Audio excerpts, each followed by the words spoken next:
pressure is growing on Israel and Hamas to agree to a Gaza ceasefire proposal outlined by President Biden on Friday. The White House says it expects Israel to agree to the plan, but two far-right ministers in Israel's cabinet have already said they'll leave and bring down the government if a deal is struck before Hamas is destroyed. So this leaves the Prime Minister, Benjamin Netanyahu, with a decision which could lead to him losing his premiership. Correspondents say that President Biden, who is facing an election in the US this year, clearly decided that it is time for a ceasefire. But in Israel, Mr. Netanyahu could also be facing an election if his government collapses, a ballot which analysts say he's likely to lose.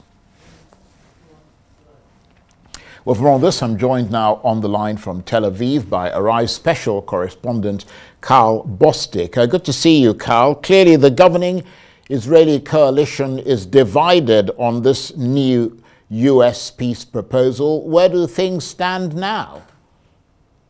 Charles, it's very interesting because ever since President Biden came out with his statement on Friday evening, it really caught everyone by surprise, especially Israel, but even the U.S. allies in NATO and in Europe, because it was announced during the Jewish Sabbath here in Israel, Charles. So no one really had time to respond until Sunday. Since then, Charles, a lot of mixed messages. Prime Minister Netanyahu's senior advisors going on TV to say that this is a deal that we can accept, but it's a flawed deal, but we can accept it. Then you have Netanyahu himself backtracking, saying that we haven't seen the entire, proposal in print. It was a 4-page document that President Biden was referring to. And now more recently, Charles, you've got those two ministers you spoke about. That's the finance minister, security minister, Smotrich and Ben Kavir. He only has like a 3 or 4 seat majority in Knesset, Charles. Those two parties alone could withdraw about maybe 8 or 9 seats, Charles. The government would collapse. What's really holding back everything is this, Charles. Despite the humanitarian crisis that we're seeing in Gaza, and despite the isolation, really it's all about Netanyahu fighting for his own political survival. And it's Yahweh Sinwar in Gaza who knows that if they go into a deal and hostages are released, he's a dead man walking. He'll be killed, and his family could also be killed, presumably. So it's in Hamas's interest, at least as far as the military goes, to keep this going on because they feel that Israel will become more weakened, more isolated. Whereas right now, the real test is this, Charles. You mentioned the government possibly collapsing. Well, the opposition leader, Yair Lapid, he's saying, listen, if those two parties walk away, we will be your safety net. We will still join your government to make this deal go forward. So, Charles, that's where we stand right now, because the real proof is this. Will Israel send a delegation to Cairo to finalize this deal? Well, I mean, correct me if I'm wrong, Carl, but didn't President Biden present this as an Israeli proposal? Well, that's really interesting what you're saying, Charles, because that's exactly what he, presented it as, but there are a few gaps right there because while Israel did present 3 stages of a ceasefire, there are some big gaps there. I'll tell you why. It's very simply put, Israel wants to make sure that Hamas has no military capability or governing capability. President Biden says that Hamas is no longer a threat to Israel. There will never be another October 7th again. However, for Israel's part, they want to make sure Hamas is not part of any governing role for the day after. And that would come after the second phase. First phase, you have maybe all the elderly, sick, and women released out of 120 plus hostages. That's, maybe 30, 40 people right there.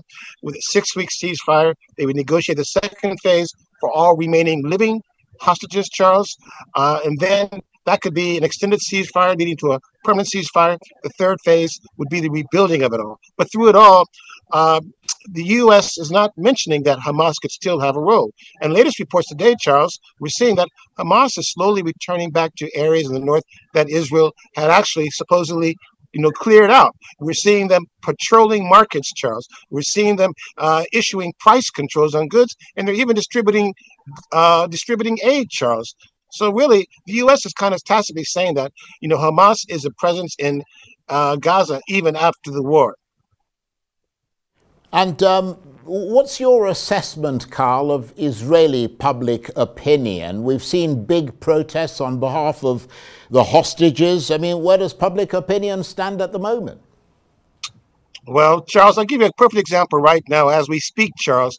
Where I'm located, I'm really on the same street of what used to be the U.S. Embassy for Israel, the U.S. Embassy now in Jerusalem. But that structure, that building, it's a mammoth building, is now the branch or consular office of the U.S. Embassy in Israel. But everyone calls it the embassy.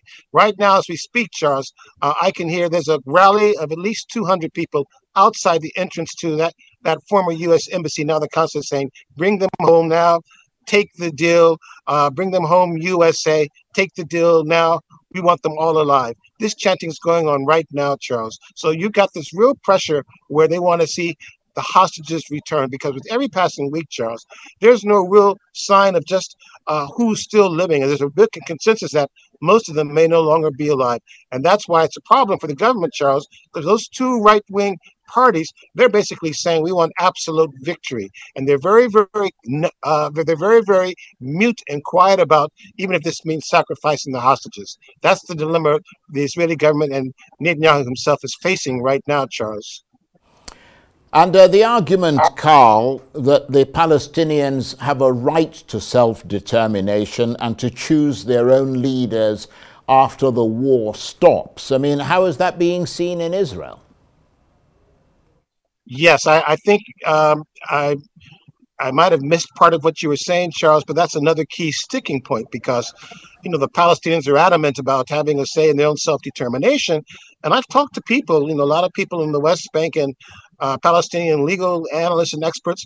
And the short story is this, Charles, you got to keep in mind, they've been in power for 16 years. They are presence. Hamas is not going away. The real key is this: will Hamas still have a presence in the governing of Gaza? And many people are saying, you know, you can't ignore them. In fact, it simply said that one expert in the U.S. says that this is not a way to counter counterinsurgency, because Hamas is still going to be alive and well. Maybe not militarily, but it's still a governing presence. Carl, thanks very much indeed. Carl Bostic is Arise special correspondent. He was talking to me there from Tel Aviv in Israel.